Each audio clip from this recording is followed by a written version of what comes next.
Friends, welcome to அபீஸ் restaurant. எல்லாரும் எப்படி இருக்கீங்க? இன்றைக்கி நம்ம வீடியோவில் ஒரு டேஸ்டியான சிக்கன் கறி தான் ரெடி பண்ண போகிறோம்.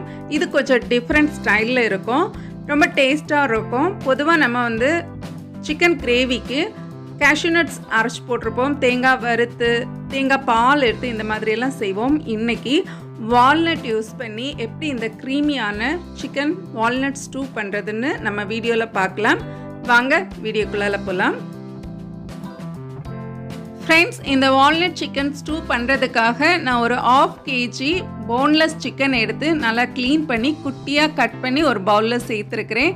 இப்போ இதுக்கு தேவையான ஒரு 1/2 லெமன் பிழிஞ்சு விட்டு, தேவையான அளவு salt, 1 teaspoon ginger garlic paste, masala மஞ்சள் தூள் 1/4 டீஸ்பூன், சில்லி பவுடர் 1 டீஸ்பூன் சேர்த்துருக்கிறேன். ஸோ இவ்வளவு தான். இதை நல்லா மிக்ஸ் பண்ணி இது நல்லா மேரினேட் பண்ணுறதுக்கு ஒரு 1/2 an hour நம்ம அப்படியே விட்டுடலாம். அப்போ தான் இதோடைய மசாலாலாம் நல்லா சிக்கனில் நமக்கு கோட்டாகி கிடச்சிருக்கும்.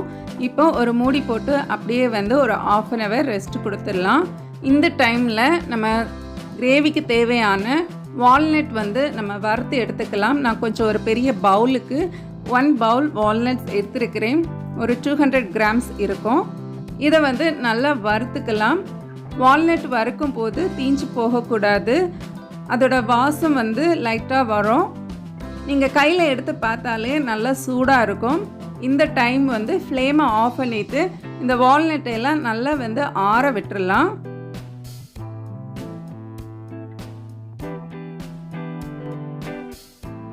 இப்போ இன்னொரு பேன் எடுத்து இதில் ஒரு 2 ஸ்பூன் கீ ஆட் பண்ணி கொடுத்துருக்கிறேன். இந்த ரெசிபிக்கு நம்ம கீ ஆட் பண்ணுறதுனால ஒரு நல்ல ஒரு ரிச்னஸ் கொடுக்கும், அது மாதிரி நல்ல ஒரு க்ரீமியாக நமக்கு கிடைக்கும். இப்போ கீ நல்லா சூடானதும் ஒரு 1/2 டீஸ்பூன் கரம் மசாலா இதில் சேர்த்து நல்லா மிக்ஸ் பண்ணி கொடுக்கலாம். அதுக்கப்புறம் ஒரு 2 மீடியம் சைஸ் ஆனியன் ரொம்ப குட்டியாக சாப் பண்ணி வச்சுருக்கிறேன். இதை ஆட் பண்ணி நல்லா மிக்ஸ் பண்ணி கொடுக்கலாம். ஆனியன் கொஞ்சம் குக் ஆனதுக்கு பிறகு இதுக்கு கூட நான் ஒரு 2 பச்சை மிளகாய் கட் பண்ணி சேர்த்துருக்கிறேன். இப்போ இதுக்கு கூட கொஞ்சமாக பெப்பர் பவுடரும் கூட ஆட் பண்ணி கொடுக்கலாம். நம்ம கிரேவிக்கு ஸ்பைசினஸ் கொடுக்கறது இந்த பச்சை மிளகாய் அண்டு பெப்பர் தான். சில்லி பவுடர் நம்ம ஆல்ரெடி மேரினேட் பண்ணும்போது போட்டிருக்கிறோம். இனிமேல் நம்ம சில்லி பவுடர் இதில் ஆட் பண்ண வேண்டாம். இப்போ இது கொஞ்சம் நல்லா வறுபட்டதும் நம்ம ஆல்ரெடி மேரினேட் பண்ணி வச்சுருக்கிற சிக்கன் பீசஸை இதில் ஆட் பண்ணி கொடுத்துக்கலாம்.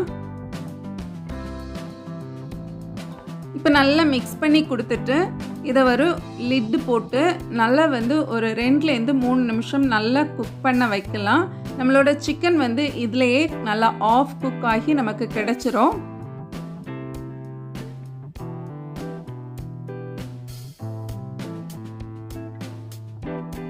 இப்போ பாருங்கள், நல்லா சிக்கன் ஓரளவுக்கு நல்லா குக் ஆகி இருக்குது. கொஞ்சம் தண்ணியுமே கொஞ்சம் விட்டுருக்கு.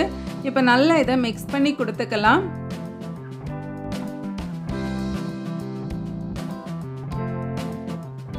இந்த டைம் நான் ஒரு பெரிய சைஸ் தக்காளி நல்லா அரைச்சி சேர்த்துருக்கிறேன். சின்ன தக்காளியாக இருந்தால் 2 தக்காளி சேர்த்துக்கோங்க. இப்போது இந்த தக்காளி பேஸ்ட்லேயும் இது நல்லா குக் ஆகட்டும். இதை மூடி போட்டு ஒரு 5 நிமிஷம் லோ ஃப்ளேமில் நல்லா குக் பண்ண விடலாம். இந்த மெயின் டைமில் நம்ம ஆல்ரெடி வறுத்து வச்சுருந்த வால்நட்டை பொடி பண்ணி எடுத்துக்கலாம்.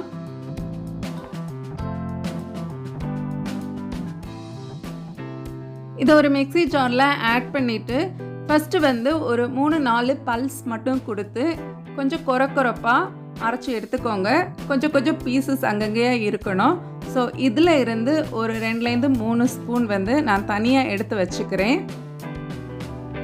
இது கிரேவிக்கு ரொம்ப டேஸ்ட்டு கொடுக்கும். நட்ஸ் கொஞ்சம் அங்கங்கேயா நமக்கு பீசஸாக கிடைக்கும் போது. இப்போ ரிமைனிங் இருக்கிற நம்ம வால்நட் பவுடரில் கொஞ்சமாக தண்ணி ஆட் பண்ணி இது நல்லா பேஸ்ட்டாக அரைச்சி எடுத்துக்கலாம். நீங்கள் அரைக்கும் போது ரொம்ப கெட்டியாக இருந்துச்சுன்னா கொஞ்சம் கூட தண்ணி சேர்த்து அரைச்சிக்கோங்க. இப்போ இந்த அளவுக்கு ஒரு பேஸ்ட் கன்சிஸ்டன்சியில் அரைச்சி எடுத்துக்கலாம்.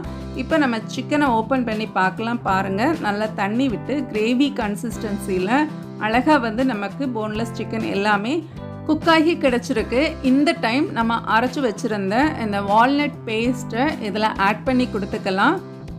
ஆட் பண்ணிவிட்டு இந்த மிக்ஸி ஜார்லேயுமே கொஞ்சம் தண்ணி ஆட் பண்ணி இதை வந்து சேர்த்துக்கலாம். உங்களுக்கு கிரேவி எந்த கன்சிஸ்டன்சிக்கு வேணுமோ அந்த அளவுக்கு கொஞ்சம் வார்ம் வாட்டர் சேர்த்து கிரேவி கன்சிஸ்டன்சிக்கு நல்லா மிக்ஸ் பண்ணி கொடுத்துக்கோங்க.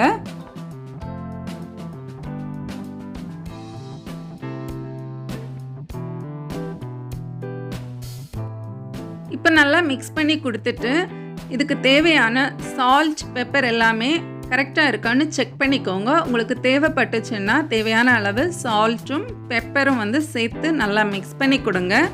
நல்லா மிக்ஸ் பண்ணி கொடுத்துட்டு இப்போ கடைசியாக நம்ம கொஞ்சம் வால்நட் வந்து க்ரஷ் பண்ணி வச்சுருந்ததை இந்த டைம் வந்து இதில் சேர்த்துக்கலாம். இப்போ ஒருக்க கூட நல்லா மிக்ஸ் பண்ணி கொடுத்துட்டு ஒரு மூடி போட்டு கொஞ்ச நேரம் வந்து இதை கொதிக்க விடலாம். இதுலேருந்து ஆயில் வந்து கொஞ்சமாக பிரிஞ்சு வரும். இப்போ பாருங்கள், ஓப்பன் பண்ணதுக்கு பிறகு நம்ம சிக்கன் கிரேவி நல்லா கொதி வந்து ஆயில் கொஞ்சமாக பிரிஞ்சு வர ஆரம்பிச்சிருக்கு. இந்த டைம் நல்லா இதை மிக்ஸ் பண்ணி கொடுத்துட்டு நான் கடைசியாக கொஞ்சமாக ட்ரை ஹர்ப்ஸ் வந்து இதில் சேர்த்துக்கிறேன்.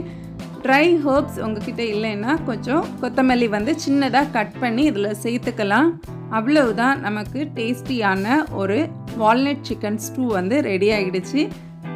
கடைசியாக ஃப்ளேம் எல்லாம் ஆஃப் பண்ணதுக்கு பிறகு நான் ஒரு ஸ்பூன் கீ வந்து இதில் ஆட் பண்ணி கொடுத்துக்கிறேன். இப்போ நல்லா மிக்ஸ் பண்ணிவிட்டு சர்வ் பண்ண வேண்டியது தான். நம்மளோட எம்மியான சிக்கன் வால்நட் ஸ்டூ வந்து சூப்பராக ரெடி ஆகிடுச்சு பாருங்கள். ரொம்ப டேஸ்டி அண்ட் ஹெல்த்தியான ரெசிபி. கண்டிப்பாக இதை உங்கள் வீட்டில் ஒரு முறை செஞ்சு பாருங்கள். செஞ்சு பார்த்து உங்கள் ஃபீட்பேக்கை என் கூட மறக்காமல் ஷேர் பண்ணுங்கள். இந்த வீடியோ பிடிச்சிருந்தா லைக் பண்ணுங்கள், உங்கள் ஃப்ரெண்ட்ஸ் அண்ட் ஃபேமிலிக்கு கூட ஷேர் பண்ணுங்கள்.